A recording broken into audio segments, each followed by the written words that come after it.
नमस्कार दोस्तों, आइए जानते हैं पश्चिम बंगाल की दिन भर की ताजा और बड़ी खबरें। वीडियो को लाइक कीजिए और अगर अभी तक आपने चैनल को सब्सक्राइब नहीं किया है तो जल्दी से सब्सक्राइब कर लीजिए। जंगल से भटककर सड़क पर आया हाथी।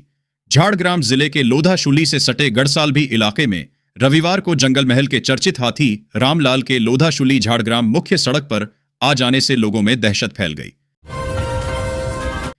बस हड़ताल से पहले सरकार ने बुलाई बैठक। निजी बस संगठनों के एक वर्ग ने 22, 23 और 24 मई को हड़ताल का आह्वान किया है। ऐसे में हड़ताल की स्थिति को भांपते हुए परिवहन विभाग ने सोमवार को कस्बा परिवहन भवन 2 में बस एसोसिएशनों के साथ बैठक बुलाई है। पूर्व रेलवे के 5 स्टेशन विश्व स्तरीय सुविधाओं से लैस। पूर्व रेलवे के 5 रेलवे स्टेशनों पिरपैंती, राजमहल, कल्याणी घोषपाड़ा, पानागढ़ और शंकरपुर को अमृत भारत स्टेशन योजना के तहत विश्व स्तरीय अत्याधुनिक सुविधाओं से लैस किया गया है। कोर कमेटी की बैठक के दौरान सीएम ने अनुब्रत को किया फोन। कोलकाता, रविवार को बीरभूम में तृणमूल की जिला कोर कमेटी की बैठक आयोजित की गई।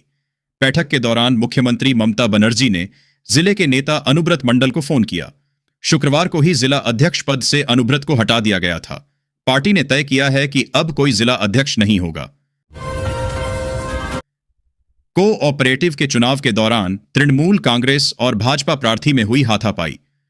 तमलुक में रविवार को एक कोऑपरेटिव सोसाइटी के चुनाव के दौरान तृणमूल कांग्रेस और भाजपा उम्मीदवार के बीच हाथापाई हो गई। हालांकि पुलिस के हस्तक्षेप के बाद हालात सामान्य हो पाया और चुनाव की प्रक्रिया आगे बढ़ पाई। शाम को चुनाव के नतीजे की घोषणा हुई, जिसमें तृणमूल की जीत हुई। दीघा जगन्नाथ मंदिर में आ रहे हैं विदेशी पर्यटक भी। दीघा में नवनिर्मित जगन्नाथ मंदिर विदेशी पर्यटकों को आकर्षित कर रहा है। इन विदेशी पर्यटकों में इस्कॉन के भक्त प्रमुख हैं, जो जल्द ही मंदिर की यात्रा कर सकते हैं। पूर्व सांसद डॉ शांतनु सेन को चिकित्सा परिषद ने किया तलब। तृणमूल के पूर्व राज्यसभा सांसद डॉ शांतनु सेन की मुश्किलें बढ़ती जा रही हैं। उन पर विदेशी डिग्री दिखाकर अवैध रूप से निजी प्रैक्टिस करने का आरोप है। 5 प्रदर्शनकारी शिक्षकों को पुलिस ने किया तलब। राज्य शिक्षा विभाग के मुख्यालय विकास भवन के पास सुप्रीम कोर्ट के आदेश के बाद नौकरी गंवाने वाले शिक्षकों और गैर शिक्षण कर्मियों का धरना रविवार को लगातार चौथे दिन भी जारी रहा। केंद्रीकृत यूजी प्रवेश पोर्टल मई अंत तक खुलेगा।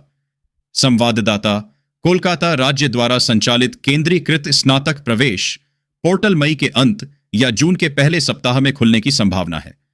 उच्च शिक्षा विभाग के एक अधिकारी ने बताया कि ओबीसी आरक्षण पर राज्य के महाधिवक्ता से कानूनी राय लेने के कारण पोर्टल खुलने में देरी हो रही है, क्योंकि यह मामला सुप्रीम कोर्ट में लंबित है। 30 अप्रैल से दक्षिण पूर्व रेलवे के सांतरागाछी स्टेशन पर जारी है नॉन इंटरलॉकिंग का कार्य। कोलकाता, दक्षिण पूर्व रेलवे के महत्वपूर्ण टर्मिनल स्टेशन के रूप में सांतरागाछी को विकसित करने के उद्देश्य से 30 अप्रैल से स्टेशन के रेलवे यार्ड में नवीनीकरण का कार्य किया जा रहा है। प्लेटफॉर्म 4 और 5 पर रेल लाइन पर केंद्रित गतिविधियों के कारण शनिवार को सबसे अधिक ट्रेनें रद्द की गई। इस दिन 14 एक्सप्रेस ट्रेनें और 56 लोकल ट्रेनें रद्द कर दी गई। देश में कछुआ तस्करी का प्रमुख मार्ग बना बंगाल। तस्करों का गिरोह उत्तर 24 परगना, नदिया, मालदा, मुर्शिदाबाद स्थित भारत बांग्लादेश सीमावर्ती इलाकों से बांग्लादेश में अवैध तरीके से कछुआ भेजने की फिराक में रहते हैं। संवाददाता, कोलकाता, हाल के कुछ वर्षों में भारत से विदेश में कछुआ की तस्करी के लिए पश्चिम बंगाल प्रमुख मार्ग बन गया है। घाटाल, झाड़ियों में आग लगने से मचा हड़कंप। खड़गपुर, पश्चिम मेदिनीपुर जिले के घाटाल महकमा शासक कार्यालय से कुछ ही दूरी पर मौजूद शीलावती नदी तट के किनारे स्थित झाड़ियों में आग लगने से इलाके में दहशत फैल गई। तट के किनारे कई दुकानें हैं। स्थानीय लोगों ने सर्वप्रथम झाड़ियों से धुआं निकलते देखा और कुछ ही देर में झाड़ियों से आग की लपटें उठने लगीं।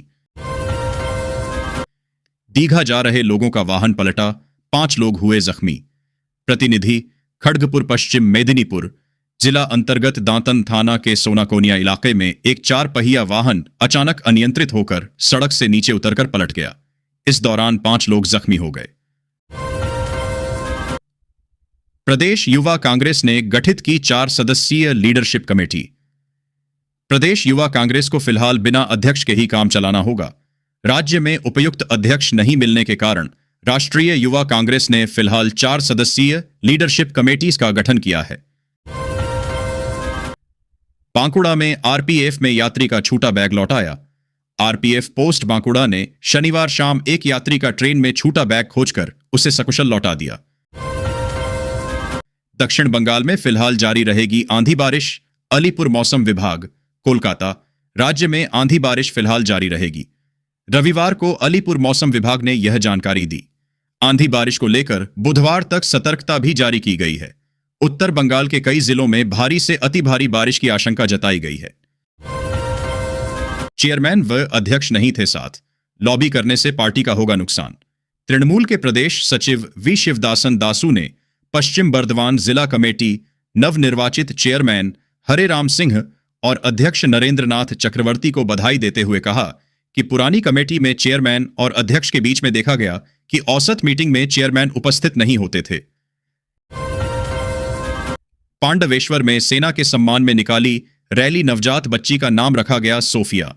पांडवेश्वर विधानसभा के विधायक एवं पश्चिम बर्धमान तृणमूल कांग्रेस के जिला अध्यक्ष नरेंद्रनाथ चक्रवर्ती की उपस्थिति में भारतीय सेना के सम्मान में एक भव्य शौर्य यात्रा निकाली गई।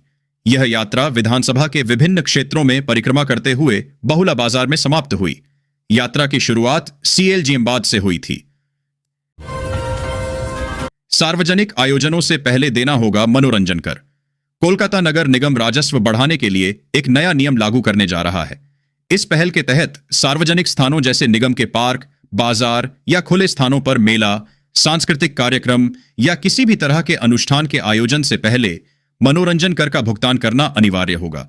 साथ ही कार्यक्रमों के आयोजन से पहले निगम से अनुमति लेना भी आवश्यक होगा। जेयू, दाखिले में कोई ओबीसी कोटा नहीं रहेगा। कोलकाता, जादवपुर विश्वविद्यालय ने सर्वोच्च न्यायालय में चल रहे मामले का हवाला देते हुए इस वर्ष दाखिला के लिए ओबीसी कोटा नहीं रखने निर्णय लिया है। मई 2024 में कलकत्ता उच्च न्यायालय ने 2010 के बाद बंगाल में सभी नए ओबीसी वर्गीकरण को रद्द कर दिया था। शादी के नाम पर बंगाल में नाबालिग लड़कियों की सौदेबाजी, अब तक 10 से ज्यादा हुए शिकार। बिहार, पूर्णिया में शादी के नाम पर नाबालिग लड़कियों की बंगाल में सौदेबाजी का सनसनीखेज मामला सामने आया है। अच्छे घर रिश्ते का झांसा देकर करीब 10 लड़कियों को धोखा देकर बेचा गया। परिवारों ने नगर थाना में शिकायत दर्ज कराई है। नौकरी गंवाने वाले शिक्षकों का प्रदर्शन चौथे दिन भी रहा जारी। कोलकाता, उच्चतम न्यायालय के हालिया फैसले के बाद नौकरी गंवाने वाले स्कूल शिक्षकों का प्रदर्शन सॉल्टलेक स्थित पश्चिम बंगाल शिक्षा विभाग मुख्यालय के बाहर रविवार को लगातार चौथे दिन भी जारी रहा। डिजर्विंग टीचर्स राइट्स फोरम के लगभग 1000 प्रदर्शनकारी, जिनमें 2016 में पश्चिम बंगाल स्कूल सेवा आयोग एसएससी की परीक्षा उत्तीर्ण करने वाले शिक्षक भी शामिल हैं,